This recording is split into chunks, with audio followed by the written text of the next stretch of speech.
n'auras plus mal, Navalny. C'est que tu seras mort. Alors, remercie le ciel de la Russie d'être toujours en vie. C'est ce que j'aurais dit à cet opposant politique qui compose pour l'Occident les plus belles calomnies. Il voudrait nous refaire du Solzhenitsyn contre Poutine, nous construire un archipel pour les rebelles qui ne savent rien faire d'autre que déconstruire, détruire. Encore une blague contre le goulag des pauvres d'esprit qui divaguent sur la Russie depuis Lénine. Encore un maladroit qui réclame pour lui, en passant par les autres, des droits. Mais quel droit? Le droit de ne plus avoir froid. Il aurait fallu qu'il change de pays, au lieu de s'obstiner comme un rat à vouloir changer le pays, l'ingrat. Ne me faites pas rire, c'est vulgaire pour une femme. Tout comme un homme qui pleure. Si j'étais lui, j'aurais préféré mourir emprisonné plutôt que de faire passer mes compatriotes pour des tueurs nés.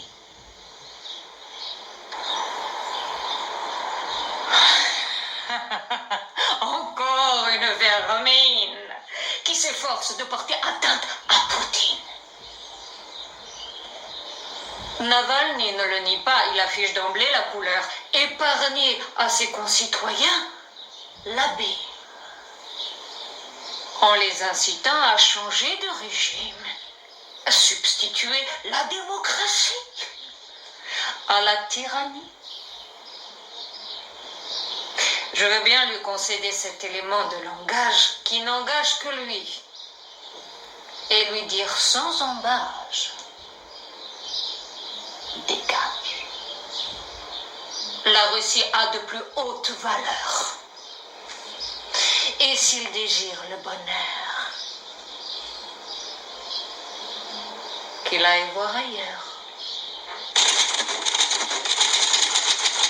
C'est dans notre code barre génétique en Russie.